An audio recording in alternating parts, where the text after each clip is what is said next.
அனைவருக்கும் வணக்கம். ஞானபிதா பாரம்பரிய மூலிகை மருத்துவத்தின் சார்பாக பெண்களுக்கு உள்ள மருத்துவ பதிவை நம்ம பார்த்துட்டு வரோம். ஏற்கனவே அந்த உதிரம், அதாவது இரத்தப்போக்கு சம்மந்தப்பட்டதுக்கு இதை பார்த்துக்கிட்டு வரோம். அதில் இன்னும் தொடர்ச்சியாக நம்ம பார்க்க போகிறோம். அதாவது உதிரம் போக்கும் உதிர மரம் அப்படின்னு ஏற்கனவே உதிர மரத்தை பற்றி முழு வீடியோ நம்ம சேனல்லே இருக்குது. அந்த உதிர மரத்து பட்டையை வெட்ட உடனே ரத்தம் போல் கசியும். அந்த பட்டையை நம்ம சிறு சுருண்டாக வெட்டி, அதாவது பச்சையாக இருந்துச்சுன்னா மோரில் மிக்சியில் போட்டு அடித்து நம்ம குடிக்கலாம். அதாவது காலையில் விருவத்தில் 3 நாள் சாப்பிடும்போது அந்த உதிரப்போக்கு அப்படி நின்றுடும். அதனால் அதுக்கு உதிர மரம் அல்லது உதிய மரம் என்று பேர். அந்த உதிர மரத்திலிருந்து சாறு எடுத்து அதிலிருந்து போட்ட அயசுந்தரம் மிக உயர்ந்த கற்ப மருந்தாகவே இருக்கும். உடம்புக்கு அதிக வலுவை தரும். ரத்தத்தை நம்ம ஹீமோகுளோபின் அதிகரிக்கும். அதே மாதிரி இந்த உதிரப்போக்குள்ளவங்களுக்கு ரத்தம் ரொம்ப இழந்து ரொம்ப பலவீனமாக இருப்பாங்க.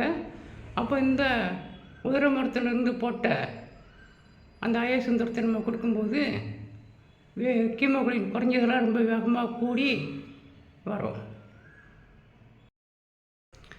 அதில் இன்னொரு முக்கியமான மருந்து, எனக்கு குருநாதர் 4 குருமார்கள் இருந்தாங்க. இருந்தாலும் அதில் ஒரு குருநாதர் சோளமலை செட்டியார்னு சொல்லி எங்கள் ஊருக்காரரு. அவர் ஒரே ஒரு வைத்தியம் மட்டும்தான் பார்ப்பார், எந்த வைத்தியம் பார்க்க மாட்டார். அவர் சொல்லிக் கொடுத்தால ஒரு முக்கியமான மருந்து, ரொம்ப அதிகமாக சக்ஸஸ் ஆன மருந்து.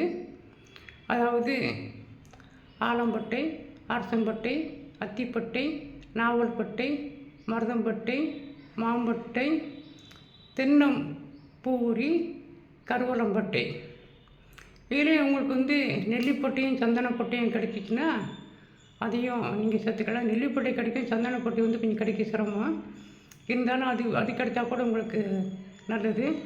அத்தனை பட்டையும் காய வச்சதில் கிட்டத்தட்ட 300 எல்லாம் சேர்ந்து 350 கிராம் இருக்கணும். அந்த 350 கிராம 10 லிட்டர் தண்ணியில் ஒரு 9 மணி நேரம் ஊற வச்சிடணும். அந்த ஊற வச்சதை நம்ம அதை மறுநாள் 8ல் 1 பங்கு கஷாயமாக உடச்சி வச்சுன்னா பீஸ் நல்லா ரத்த கலரில் சிவப்பாக இருக்கும். அதை நம்ம பனங்கற்கண்டு, அதாவது இப்போ 8 படி தண்ணியை 1 படி வற்ற வச்சதை 1 படிக்கு 1 கிலோ பனங்கற்கண்டு போட்டு மீண்டும் கொதிக்க வச்சு வடிகட்டி வச்சுக்கிடணும். இது ஒரு அற்புதமான கஷாயம். கிட்டத்தட்ட ஒரு 10 நாளைக்கு வரைக்கும் கெட்டு போகாது. இதை நம்ம காலை மாலை குடிச்சிட்டு வரும்போது ஹீமோகுளோபின் அளவு ரொம்ப வேகமாக கூடும். குழந்தை இல்லாதவங்களுக்கு குழந்தை பாக்கியம் இருக்கும். இந்த உதிரப்போக்கை உடனேயே நிப்பாட்டக்கூடியது. ரொம்ப நாள் நம்ம தூக்கம் இல்லாமல் இருக்கோம், ரொம்ப தூக்கம்லாம் சிரமப்படுறவங்களுக்கு கொடுத்து அனுபவத்தில் கொடுத்து வெற்றியான மருந்து. இதை குடித்து 1 வாரம், அதாவது 750 மில்லி பாட்டில் 1 வாரத்தில் காலை மாலை சாப்பிட்டு வந்துட்டாங்கன்னா அந்த 1 வாரத்திலே நல்லா தூக்கம் வரும். நான் அப்படிப்பட்ட இது கஷாயம். இது குழந்தை இல்லாதவங்களுக்கும் நல்ல மருந்து. அதனால் இந்த கஷாயத்தை நம்ம குடிக்க வரும்போது அந்த உதிரப்போக்கு, வெள்ளை வெட்டை சம்மந்தப்பட்டது, ஆண்களுக்கு அந்த வெட்டை சம்மந்தப்பட்டது எல்லாமே குணமாக்கக்கூடியது ஒரு அற்புதமான கஷாயம். ஏன்னா நம்ம கஷாயமாக போடும்போது அது உங்களுக்கு பதிவு இன்னும் நம்ம போடுவோம். அதனால் பெண்களுக்குள்ள பதிவு நிறையா இருக்குது. ஏன்னா இன்றைக்கி ஏகப்பட்ட பேர் இந்த சூட்டினால நிறைய சிரமப்படுதாங்க. அதனால் இது போன்ற பதிவுகள் நம்ம பார்த்துட்டே இருக்க போகிறோம். நம்மளுடைய சேனலில் நீங்கள் பதிவு பண்ணி பார்த்துட்டே வாங்க. உங்களுக்கு நம்ம பதிவு நிறையா போட்டுகிட்டே வரோம். முக்கியமாக வைத்தியர்கள்லாம் முக்கியமாக பார்த்துட்டே வாங்க. சந்தேகம்னா அதாவது காலையில் 9 மணிக்கு மேலே 5 மணிக்குள்ளே, மாலை 5 மணிக்குள்ளே ஃபோன் போடுங்க. ஏன்னா மற்ற நேரம் நான் மருந்து கொடுக்க போயிருந்ததுனால ஃபோன் எடுக்க முடியாது. அப்படி சூழ்நிலை இருக்கிறதுனால எங்களுக்கு காலையில் 9 மணிக்கு மேலே ஒரு 5 மணிக்குள்ளே நீங்கள் ஃபோன் போட்டு என்னுடைய சந்தேகம்னா வைத்தியர் கேட்டுக்கோங்க. அது மாதிரி பொதுமக்கள் அத்தனை நீங்கள் ஃபோன் போடணும்னா நான் காலையில் ஃபோன் போட்டேன் கிடைக்கல நைட்டு போட்டு கிடைக்கல, நைட்டு வந்து கொரியர் போட்டு போயிடுவேன். மற்ற 2வது வந்து தியானம் அந்த நேரம் பண்ணதுனால நைட்டு அதிகமாக எடுக்க முடியாது.